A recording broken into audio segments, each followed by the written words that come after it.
प्यारे दोस्तों, आज के डेट में बिहार स्वास्थ्य विभाग और बीटीएससी के माध्यम से कई सारे बड़े सूचना आ चुके हैं, जिसमें कि जीएनएम की बहाली को लेकर के भी अपडेट है। संविदा कर्मचारियों के लिए भी कुछ सूचना होने वाले हैं। साथ ही में बीटीएससी एएनएम 10,000 शासनों की रिगार्डिंग में भी अपडेट दूंगा, तो वीडियो के लास्ट तक बने रहिएगा। कई सारे सूचना इस वीडियो के माध्यम से मैं बताने वाला हूं, तो वीडियो के लास्ट तक बने रहिएगा। अब चलिए दोस्तों, जानकारी के ऊपर चलते हैं।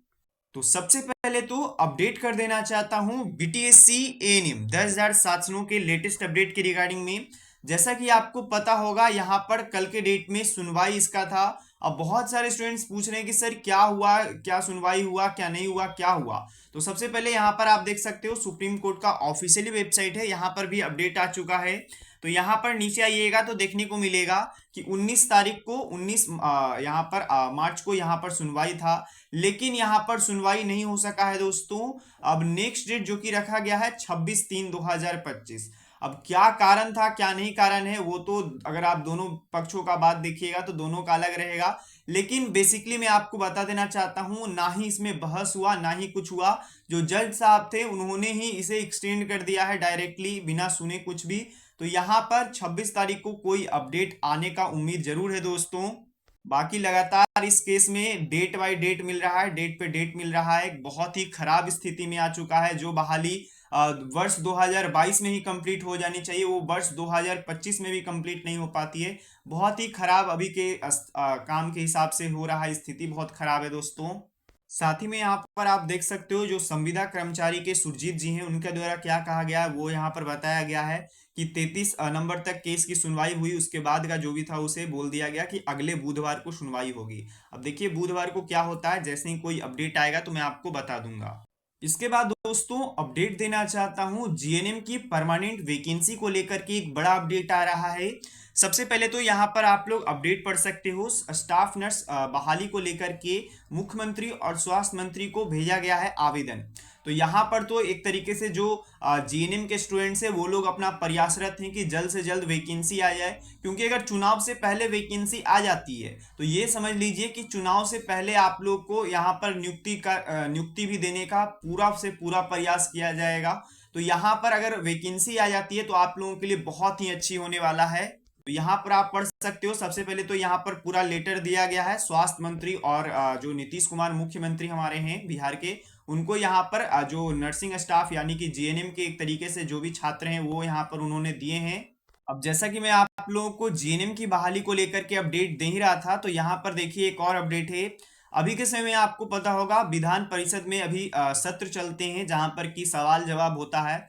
तो इसी बीच में स्वास्थ्य विभाग को रिलेटेड यहाँ पर सवाल पूछा गया था, जिसमें कि मंगल पांडे जी ने बहुत ही एक अच्छी जानकारी दिए हैं कि करीबन यहाँ पर 40,000 नियुक्तियां स्वास्थ्य विभाग में देंगे, जिसमें से कि बात किया गया है कि कुछ नौकरियां दे दी गई है, और जिसमें से कि यहाँ पर जिक्र किया गया है 7,903 पर जो यहाँ पर स्टाफ नर्स की यानी कि जीएनएम के पद रिक्त हैं उसके बारे में, यानी कि वैकेंसी आप लोगों को देखने को मिलेगा। देखिए बेसिकली मैं आपको शॉर्ट में बता देना चाहता हूं, उनके द्वारा बताया गया है कि करीबन 10,000 की वैकेंसी का विज्ञापन निकल चुका है, 10,000 और वैकेंसी का विज्ञापन निकलना बाकी है, जिसका अधिसूचना विभागीय को दे दिया गया है। अब इसमें से ये जान लीजिए कि 7,903 पदों पर, यानी कि करीबन मान के चलिए 8,000 वैकेंसी आप लोग के लिए जीएनएम के लिए आने वाला है, और 2,000 और भी कुछ पदों पर वैकेंसी आ सकती है। हो सकता है राज्य स्वास्थ्य समिति बिहार के माध्यम से 2,000 पदों पर एएनएम का हो सकता है वैकेंसी आ जाए, कुछ भी हो सकता है। अभी कोई अपडेट तो नहीं आ रहा, लेकिन ये कंफर्म है कि 903 वैकेंसी जीएनएम के लिए भी आ रहा है, क्योंकि इसका अधिसूचना विभागीय को भेज दिया गया है। अभी परमानेंट वैकेंसी आएगी, घबराने की बात नहीं होने वाला है। यहाँ पर भी वही अपडेट आप लोग पढ़ पाइएगा। यहाँ पर भी जीएनएम का जिक्र किया गया है यहाँ पर वैकेंसीज के रिगार्डिंग में दोस्तों।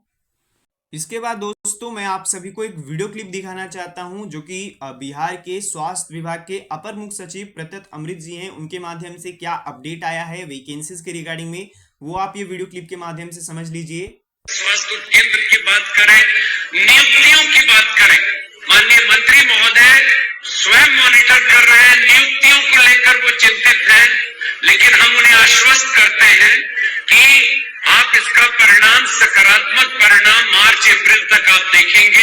हम लोग भी चाहेंगे विभाग में ज्यादा से ज्यादा नियुक्तियां हों, क्योंकि उसकी आवश्यकता है। और एक मंत्री महोदय की चिंता, क्योंकि हमारे कुछ कर्मीगण हैं यहाँ पर, वो पब्लिक हेल्थ कार्डर को लेकर चिंतित रहते हैं। हम आपकी तरह भी चिंतित हैं और मंत्री महोदय भी ज्यादा चिंतित हैं, और हम लोग यह प्रयास कर रहे हैं, और सकारात्मक प्रयास है, और हम लोग निश्चित रूप से बहुत शीघ्र उसमें भी सफलता मिलेगी। इसके बाद दोस्तों संविदा कर्मचारियों के लिए और संविदा एएनएम के लिए गुड न्यूज दे देना चाहता हूं। राज्य स्वास्थ्य समिति बिहार के माध्यम से आप लोगों का ट्रांसफर का जो यहाँ पर होता है स्कीम स्वास्थ्य विभाग का, वो यहाँ पर जारी किया गया है। बेसिकली कई नर्सों को यहाँ पर ट्रांसफर दिया गया है, जो उनका यहाँ पर मनचाहा जिला था, यानी कि उनका गृह जिला एक तरीके से आप बोलिए, जो भी वो चाहते थे वो जिला उनको ट्रांसफर कर दिया गया है। अब जैसे कि यहाँ पर देखिए कोई यहाँ पर मैं एक एग्जांपल लेकर बताता हूँ। जैसे कि निभा कुमारी एएनएम है, जो कि यहाँ पर मधुबनी में कार्यरत है सीएचसी में। तो यहाँ पर उनका भी जो वर्तमान था वो मधुबनी था, लेकिन उनको यहाँ पर स्थानांतरण चाहिए था जहानाबाद का। वो जहानाबाद की होंगी, इसी कारण से जहानाबाद का चाहिए होगा।